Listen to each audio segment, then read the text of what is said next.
Hey, thank you. I'm wondering if you can get your big picture assessment on the season because maybe glass half full, you guys finished 6 games over 500. Lots of positive player development. Glass half empty, you have an MVP candidate, a defensive player of the year candidate, and you guys didn't reach the playoffs. What's your assessment of how things were this season? I think you said it pretty well.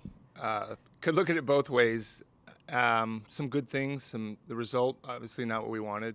The goal was to make the playoffs. We didn't do it, so we have to accept that and deal with it and be better in that regard. But yeah, some good moments. Some things that obviously you yourself used to being around the team. Many of you on this call are kind of used to traveling with us, or at least being in the locker room.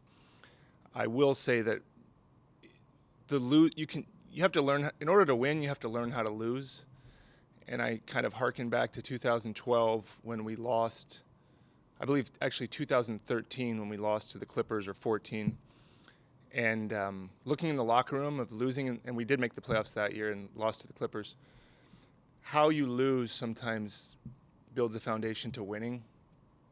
Doesn't excuse not making the playoffs. Doesn't mean we're happy, but I do like what that locker room looked like in a loss and what that last month or so looked like in those last few games.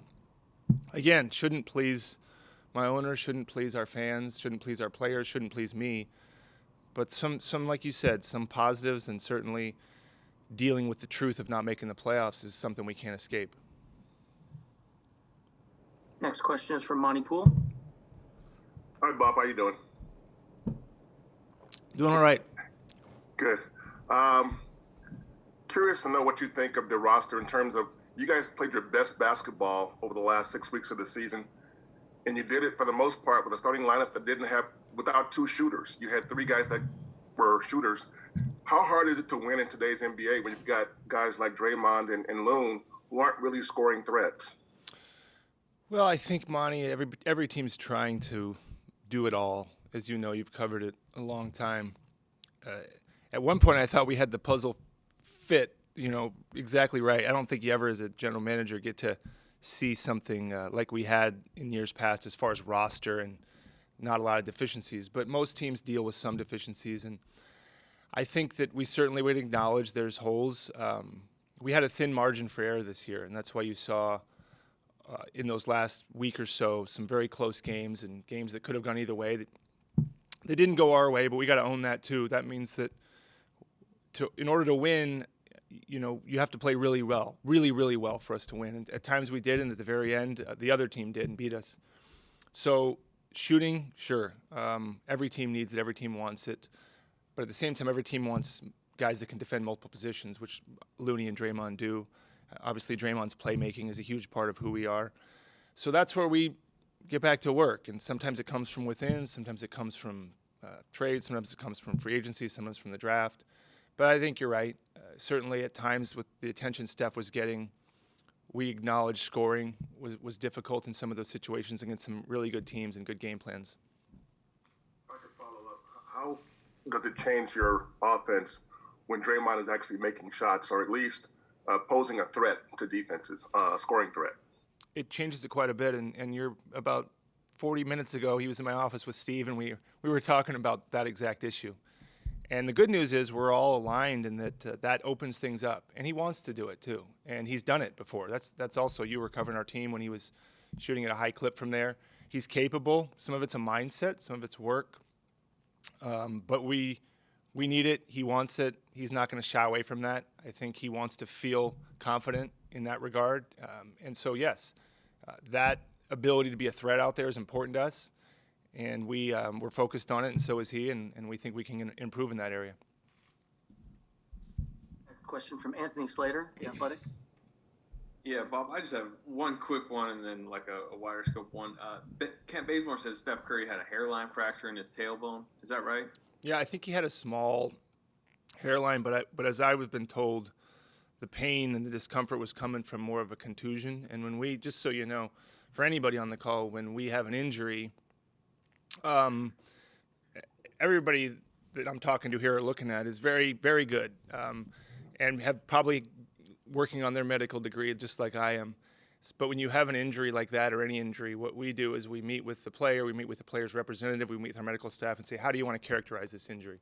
And in conjunction and collaboration, we all say, look, hairline fracture sounds scary. Do you want us to put that in there? Do you not?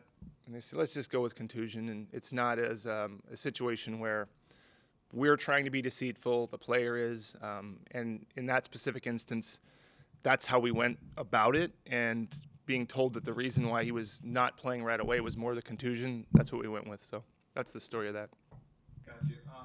Kind of wider scope. You guys obviously kind of have a timeline conflict right now with Steph and Draymond and Klay at the age they are, and James coming up. 2 first-round draft picks potentially in this draft, 14, maybe 6, 7 overall.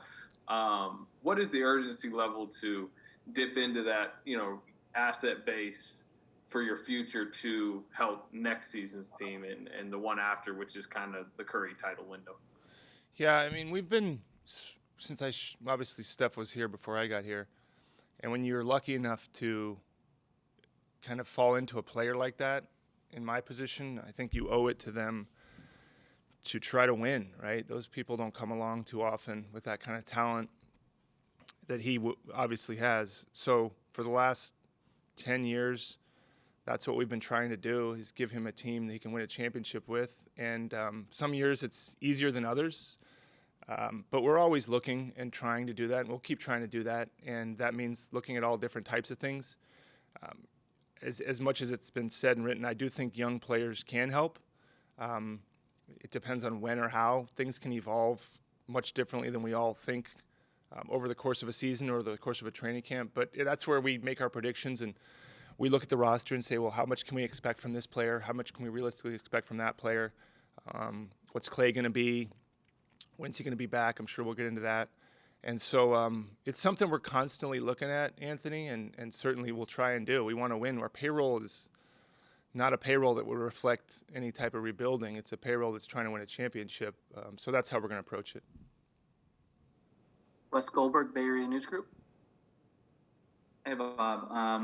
Kind of related, but what did you guys learn now that the season is over about developing top prospects like James Wiseman? Was it maybe a little bit more challenging than what was originally anticipated? I think it's always challenging, Wes. I mean, I wasn't here when Steph was a rookie, but I was here with Draymond and Klay, obviously Jordan Poole, a little bit Harrison Barnes, some of the guys I'm thinking of that we brought in that were higher picks, I guess, although Draymond was a second rounder. It happens when it happens, Wes, and it's hard to predict. I mean, I was wrong. I didn't know Jordan would help us as much as he did this last year. I don't know what's going to happen in the course of these guys, is how fast, how slow. There's an unknown to what we do, but you have to predict something, right? You have to make some guesses, some educated guesses. And so it's really about being helpful in some way, helping the team win. And I think that would be the goal with any rookie we have. Can this guy add to winning in the minutes he's on the floor? And that's what we have to kind of, Steve uses the word thread the needle, but at the same time, to say it's easy on him or the player or the veterans or the young player even is not fair. It is a little unusual, like we all would say, for a team that's as mature as ours to have high picks. That's the part that's unusual. And so we look at that all the time. We would like to think they can help us, and that's how we're going to approach it. But that's how we view it.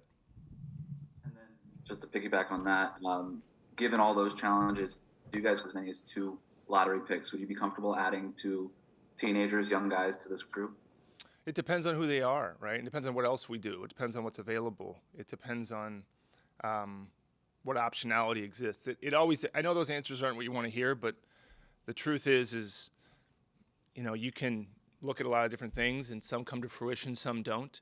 I do know we need veterans, and the one area I can say without kind of equivocating is we have to add some veterans in free agency. We just have to. We're well aware of that. And we will try to do it. We actually tried to do it last year with a few guys. So it wasn't as if that mindset didn't exist. We were, it doesn't matter, nobody cares, but we were in second place with quite a few guys that I think we're veteran, could have helped, but they chose to go to a team after Klay's injury that they thought they could win it more, and that's fair to them. Some even said, had Klay not gotten hurt, I would have come. Who knows if that's true or not?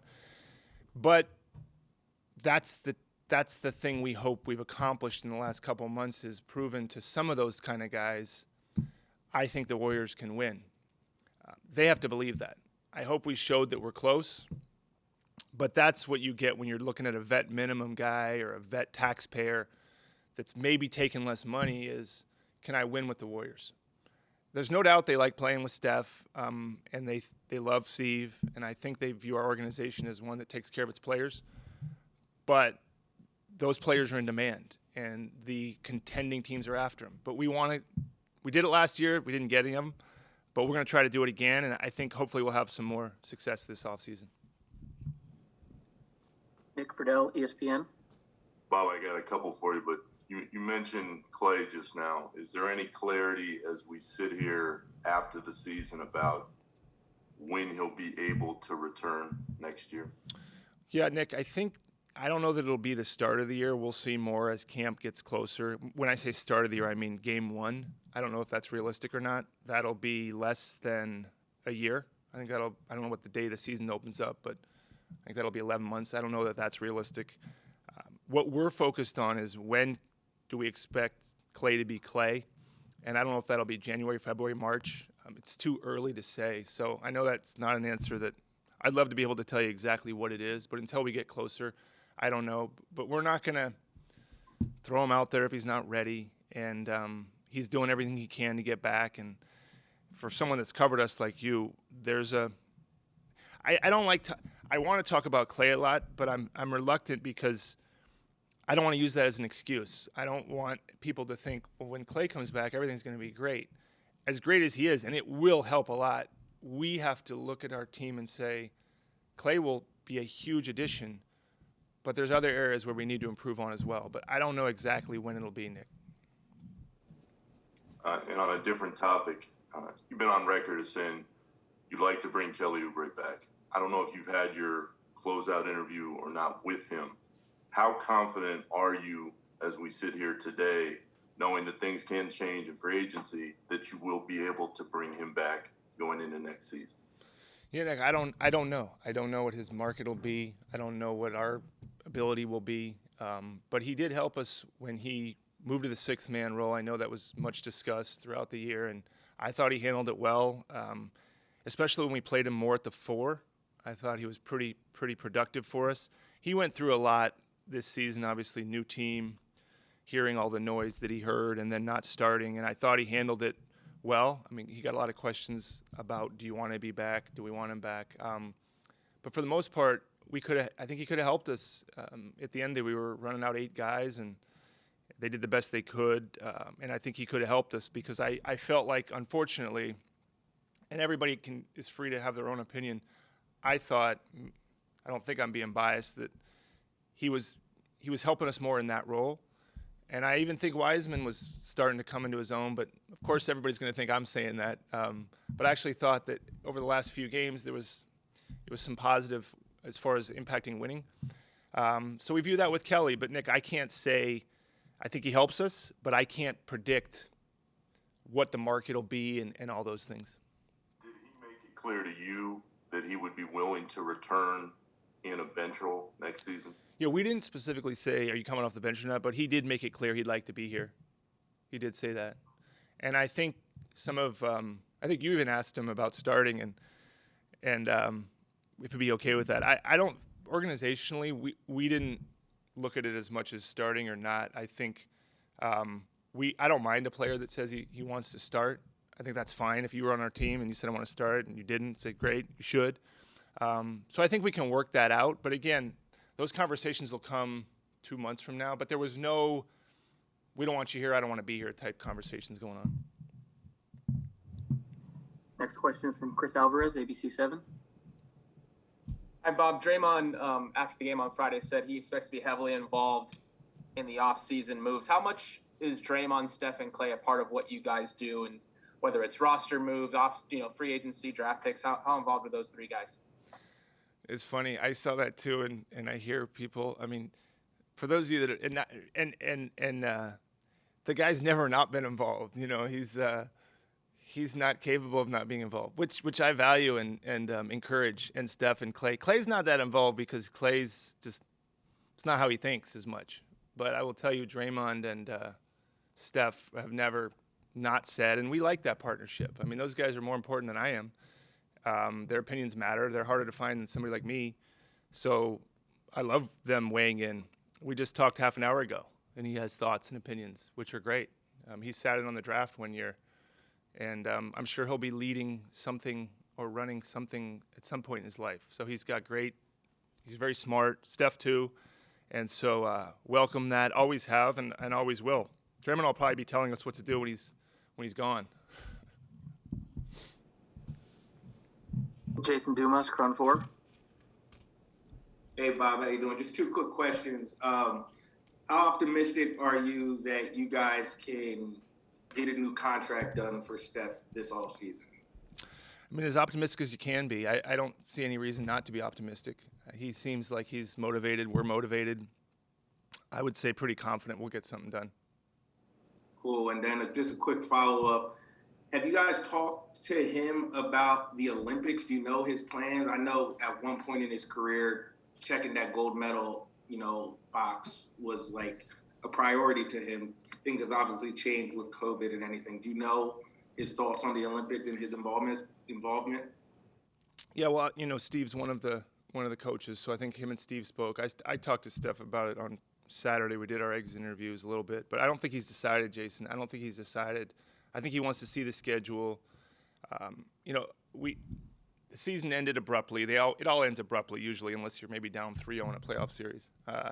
So I don't want to press him, 15 hours after we lost. But I think he's going to weigh his options and see. And clearly he's got Steve to bounce off of what the schedule looks like and what it would be. And I don't know when he'll decide. I think they've got to decide in the next few weeks whether they're going to do it or not. Next question is from Marcus Thompson. What's up, Bob? You were talking about how players, when Klay got hurt, they were like, yeah, you guys aren't going to win a championship, so I'm out. How much were you influenced by that in your decision-making? And I guess mostly I want to know is, did Steph's play at all surprise you? Did you find yourself like, yo, maybe he's better than what we thought we were? And knowing what you know now, is there something you might have done differently to kind of set him up more in hindsight? I don't know, Mark. He was unbelievable. I don't know that anybody could have predicted he'd have the year he had. But I don't think anybody thought, well, Steph's not going to have a great year. I don't think that played into any of our thinking as far as hedging, because we didn't think Steph would be great. We expected him to be great, but this great. But it didn't impact any of the things we did. In effect, the Oubre signing, pivoting, and spending that money probably was an indication of, hey, we think we can be pretty good. Let's go after what we think is the guy we had to sign that was available with only a few days after Clay's injury to figure out who could fit into that exception. So I think our actions showed it. But again, when Klay went down, we didn't get some vets to support Steph as much as we liked, but he was even on the phone with some of them and doing his part, and I was asking him to talk to him, and Draymond was as well, and Steve. But even if you were one of those guys, you look at our team, and with arguably our second best player out, I can't blame him for saying, I think I can go win it over here with one of these teams. Next question is from Ethan Strauss. Hey, Bob. I'm wondering, I know the tendency is to say I don't know, but you're making decisions based on where you think you are right now, and I'm wondering where you think you are. How far away do you think you are from contention, and what needs to be done to get back there? Well, making the playoffs was probably how far away were we from that? I don't know. You watched the games, a bounce of a ball, one shot going in and out, but we didn't. And that's what happens sometimes. So as far as being a playoff team, I think we're there as close as you can be without making it. But beyond that, Ethan, I always thought when people ask me prior to this year, I want to see our team, and our team includes Klay Thompson. I wanted to see that. We didn't get to see it, which is most hurtful to Klay. So now you go into another year saying, who's our team? I've seen Klay, Draymond, and Steph together. You have too. But I haven't seen them recently in the last 2 years. If those three guys are on the floor together, I'm not afraid of any team in the NBA. That's how I feel. But that plays into what Nick asked, which is, when's Klay coming back? But he is coming back. When's he coming back? I don't know. I believe when he does come back, there'll be an acclimation period, but then he'll get back to a really good version of himself. I think that team's going to be very good. So you take those three guys out. I thought Andrew, there was questions about Andrew and what he would bring this year. And I thought he comported himself tremendously well and made believers out of some detractors. And I don't think myself or anybody was trying to prove anybody wrong, but I think he's part of the solution. Jordan Poole, he was maybe more than we thought, or showed more than we thought he could by the end of the year. Juan is another example. So then you look at it and say, what's going to happen in the draft? James, again, a lot of scrutiny on him, a lot of in and out of the lineups. I do think he can help us next year. I do think he can. I think we got to hopefully have a training camp with him, give him some time, put him in situations, simplify some things. But I don't doubt he's going to be better than he was this year. And he did have some bright moments. I thought he had some really good moments. So I think he can help us.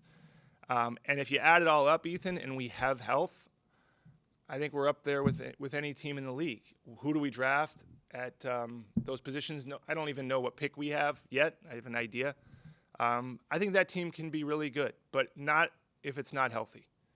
If you look at the playoffs right now and who's winning and who's losing, you cannot win that much without your top core guys healthy. And so we have to be healthy. But if we're healthy, I like our team a lot. Just as a quick follow-up, when you mentioned James and the scrutiny and whatnot, is it your position that he's effectively untradeable until you see him with Klay, as you're talking about, because you haven't seen everybody together? Or is it a situation where all possibilities are on the table to get back to contention? No, I think he can help us. I expect him to be on the team next year. I mean, we don't want to trade James Wiseman. I think he's a tremendous talent, and he was put in a position where, again, the guy's taken hopefully all of his lumps early in his career. But I think he can be very helpful to us in the future. I think he'd be helpful in the present. And so we plan on him being on the team. We plan on him helping us. And maybe that's because we have seen a lot of things. You know, I know you guys watch the games, and that's a good indicator too. But we're very confident he's going to be a good player and help us win next year. And so we think is part of winning for this team going forward. Thank you. Wes Goldberg, Bay Area News Group. Hey, Bob. To circle back to some of the things you said about needing to add some veteran help, I mean, is there what specific team needs do you think you guys have, and what kind of veterans would you like to get in free agency? You know, it's the ones that have kind of done it before, Wes, maybe been in playoff series. Not to say that Juan and Jordan and even Wiggins, I think, showed that they're capable in those bigger moments. I mean, that's the thing about having, even though we didn't make the playoffs, I think we had some meaningful games at the end. And that's when you really find out about a team and a specific player. But it's guys that maybe can stretch the floor, maybe a shooting big, maybe a playmaking guard. Our defense, I think, finished 5th. Maybe some more offensive-minded guys. Maybe some guys that, like I said, the shooting is interesting because with Bazemore, and hopefully we'll get him back, but with Juan and even Jordan and Mulder, we had some decent shooting, but you can always use more. And but with Draymond anchoring the defense, it's hard not to have a really good defense. And I think Looney's a great defender, and Steph doesn't get enough credit for his defense, and Wiggins too. I really like our defense, but offensively, you saw too how Steph was being guarded. It's not fair to him almost. One guy can't do that much. It's a compliment to him, clearly, that he got the attention he got, but that's very hard and a lot to ask of him to shoulder that burden by himself. So we need to help him on the offensive side a little bit. Gareth Burke, NBC Sports. Thanks. I just want to build on the urgency topic again. Getting into championship form, patience, would you say Steph and Draymond showed this season, and how much longer might that patience extend, considering everyone wants to capitalize on their primes? Yeah, I don't know. I mean, I think they both are aware that I suppose, I think, or at least I know in my conversations with them, they know we want to win. I think we've earned that trust over the time with them, and they know we'll do everything we can. And clearly, with what our owner has spent, I think it's obvious he wants to win too. But how do you accomplish that, right? I mean, I think there's a lot of players in the NBA that want to feel like they're getting the most they can out of their roster, and those guys do too. But it's not contentious. It's not, you should have done this or that, or we need to do this, I don't like this. Met with Steph for an hour on Saturday, met with Draymond for just an hour and a half just now. It's really, Kareth, when you've been lucky enough to do what we've been able to do, you don't rest on your laurels, but you do have equity in those relationships. It's like working with someone for 10 years. If anything is meaningful, you're going to succeed together and you're going to fail together. Those guys have, you can call this year whatever you want, but we've had some great success. We've had some great disappointment, but everybody's competitive. Everybody wants to win. And the point is that as long as they feel like we're all trying to do that, then everybody's okay. I've never had a conversation with either of those guys, even in the last 2 days, where they've said to me, you better do this, or we should have done that. That's just not how the relationship works. But at the same time, I may initiate it and say, maybe I should have done this, or maybe I should have done that. And that's why you get a situation where you have the same players in an organization, which is almost impossible now to keep a guy like Steph for 10 or 12, 15 years, or Draymond or Klay. They all want to leave or do leave. So that's a testament to kind of going through it with somebody. But it doesn't mean anybody's happy right now. We don't want to be sitting here watching the playoffs. Well, 3 more questions for Bob. First one is from Anthony Slater. Yeah, you mentioned the idea of James getting a training camp with you and more of a summer than he did maybe last year. Where's he at with the knee, and how optimistic are you that he will be ready, full go for training camp? Yeah, well, I think we're going to have an update at the start of September, but the timeline would suggest he would be able to have one, Anthony, is what we're hearing. Clearly, as you know, being in this, things happen sooner, things happen later, but being 4 or 5 months out from, or not 4, was it 2 months out from surgery? He's April 15th, I think, so he's actually a month out. Then he'll get off crutches, and then we'll see. But that's the thinking now, is that he should be able to participate, which would and should matter. And our system is, I was talking to Zaza, and it's fantastic. I mean, what our coaches do, and you watch us play, but I wouldn't say it's easy for a young big to kind of grasp. So the training camp part's important. It would have been important. And so we really hope and think that he'll be available for that. Marcus Thompson.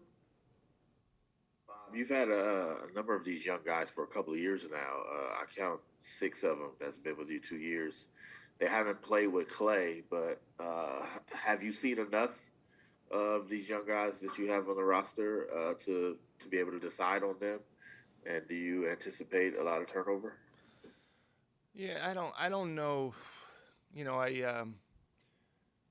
It's hard to say, Marcus, when's enough. When have you seen a guy enough? Because especially now, guys are coming out so young. It's really about what can you expect from that guy, right? I think that's the part we have to figure out as a front office and coaching staff, being realistic about this guy may be good, but when? And what's realistic to expect from that player? So if the guy's 28, like Juan is, maybe if Juan was 22, we would have cut him or not been on the team. But he's finding his way through going to the Mexican League and figuring it out at an older age. So it's really about where we are, how many of those guys you can have. You don't want to have a team with none of them, but you also don't want a team with 6 of them, 7 of them, 8 of them, or you at least want to build in some veterans. So I think we got to sit down in the next few days and weeks, find out what our pick is, and then decide if we can add 4 vets, if we can add 3, what does that mean, and make those decisions in the next couple months. The last question for Bob today is from Patrick Murray. Hi, Bob. You mentioned earlier the finances. I just wanted to ask, you're going to be in the repeater tax next season. It'll be the first season you're in. This season, you're already paying more than you ever have done. Is there an upper limit to what you can spend realistically? Because if you bring everyone back, you're going to be well north of $400 million in luxury tax and salaries. Yeah, there's a limit. That would be exceeding the limit. I think $400 million, especially we didn't make the play. I can't even if my owner Joe wanted to do that, that would be. I think he'd have to fire me if we paid $400 million and didn't win a championship or something of that nature. So there's a limit. There's always a limit, but you want to spend as prudently as you can while trying to win. But there's a limit in any business, and we have to figure out what that limit is. Clearly, we've exceeded many limits, but we'll look at it, see whether we get that Minnesota pick or not, see what's available for us, and when the dust settles, we'll meet with Joe. And the good news is he wants to win more than he wants to make money, and I'm lucky to have him in that role. But short answer, of course, there's a limit. What's that limit? More than most teams would pay, I'd say. Yeah, and last thing before we go is I miss seeing you. I know that you got to write the truth, which I appreciate and understand is your job, but thank you for the Zooms and the way you cover our team, and I appreciate knowing most of you who you are, and hopefully you'll be back in the locker room and around our team. And I do think you cover the team more when you're around more. Some would say not wanting you around. I like seeing you guys. I like having off-the-record conversations, and I can say a lot more in those. So hopefully you'll be back next year, and we'll get to see all of you. Thank you.